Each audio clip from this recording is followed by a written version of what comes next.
their pursuits, and their dreams. They say that we should not stop any consenting adults who want to be together like this. Now, if it was just about any two people wanting to commit to each other or to spend their lives together and have visitation rights and inheritance rights, that's wonderful by me. We are in a free society, and I'm not against making even combinations of rights like that more accessible within reason for those genuinely seeking it.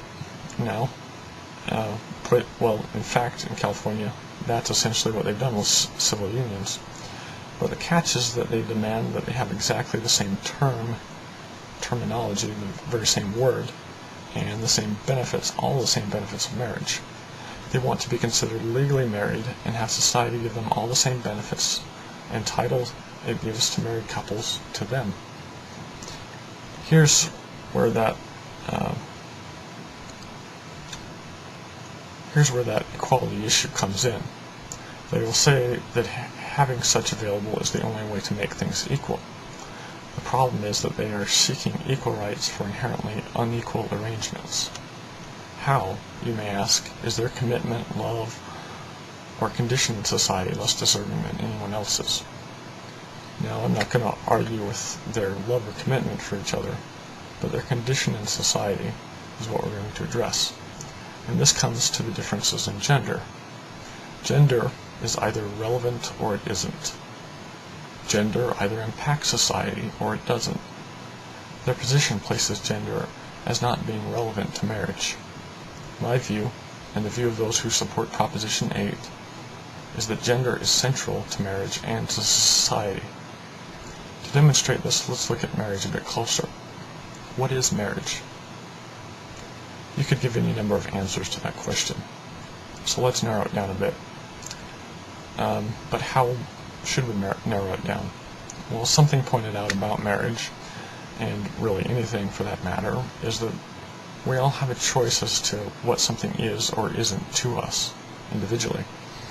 Now, while it's very true that we all have such a choice, but the choice that we make, in and of itself, doesn't affect the nature of the world we live in. For example, I can say that stepping off the roof of a skyscraper constitutes flight for me. That doesn't change what will happen to me if I decide to go flying in such a manner. My definition may even have many marked similarities to everybody else's definition, but it doesn't change the outcome. So how do we narrow it down?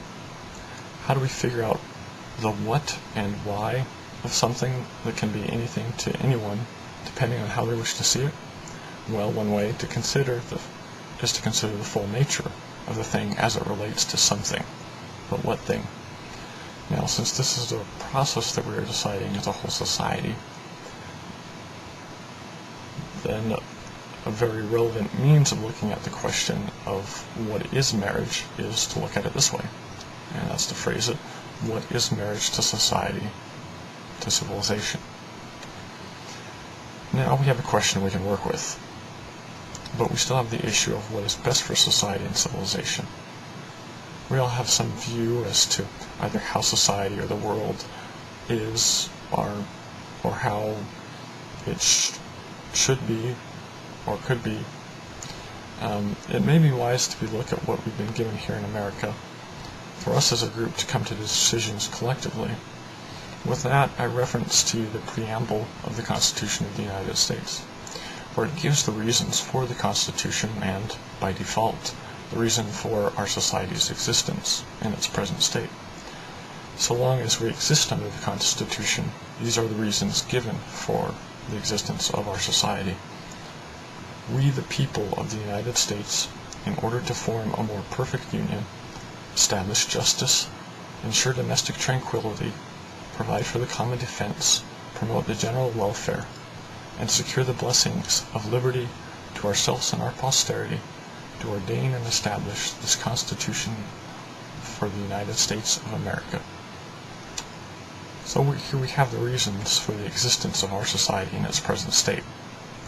If you disagree with any of these points, then we may have more fundamental disagreements than just marriage. But here they are again, listed the reasons: forming a more perfect union, establish justice, ensure domestic tranquility, provide for the common defense, promote the general welfare, secure the blessings of liberty to us and our kids or posterity or kids, indefinitely into the future. So we should, for this question, think of marriage in terms of union, justice, domestic tranquility, common defense, general welfare, and the blessings of liberty, and all that to continue on and indefinitely into the future through our posterity. So we look at the two presented choices. The first choice is marriage is a lifetime commitment of two consenting adults to each other, which would be the view of those who want no on Proposition 8, or marriage is a consensual lifetime commitment of a man and a woman to each other, which is the view of those on the yes for Proposition 8. What does one provide that the other does not? How does each one relate to the purposes of society laid out explicitly in the Constitution of the United States? Up to now, society has given a special place to those who have entered the agreement of marriage. Now, it's claimed by some that this must be extended, regardless of gender, to those involved. But this undermines the purpose of marriage. To demonstrate this, I'll posit this question for your consideration. What purpose would marriage have? That is, why should society promote marriage through incentives given to it that are not given to any general member or combination of members of society? Let's go back and look at the purposes laid out in the Constitution. Does giving a special status to a couple of any two consenting adults make for a more perfect union? Some may argue yes, for those two individuals it does, or they may argue that by fostering unions in general, you're helping to form a more perfect union. But then if forming a union is the aim, then why limit it to just two people entering into an agreement together? On the next point in the preamble, establish justice. Does this establish justice? Why isn't this the claim of those fostering it? I mean those for no on Proposition 8. Many will say that this voting yes on Proposition 8 is a rare attempt in amending the Constitution to take away a right, to take away an allowance or a freedom. They say equality for all. But this all brings out this issue of gender and equality as they relate to each other. Remember that while we are to be treated equal under the law, there are societal interests in discerning the differences between the genders. It wouldn't be justice if our government forced the medical community to never discern differences between gender with regards to research or the practice of medicine between men and women. It would be insanity to demand that all those who studied sexual physiology to spend as much time on one gender as they did the other. If I had a medical issue with my prostate or testicles, I generally prefer to see a doctor that specialized in that and not one that had spent equal time studying the nuances of women's reproductive care. It wouldn't be justice to force that to happen. It would just be stupidity.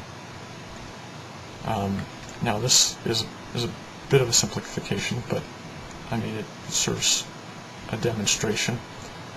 So gender for society matters.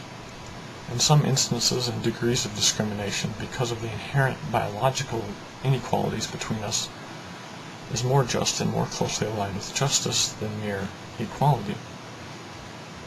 I'm going to demonstrate even further and more clearly how always seeking equality doesn't lead inherently to more actual net equality, nor inherently to more justice, or to more perfect justice.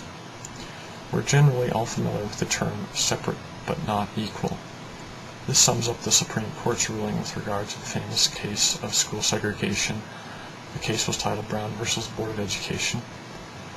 This was a response to an earlier claim made in an earlier case, the case that Brown v. Board of Education overturned, where the judges tried to say that you could have things separate and equal, which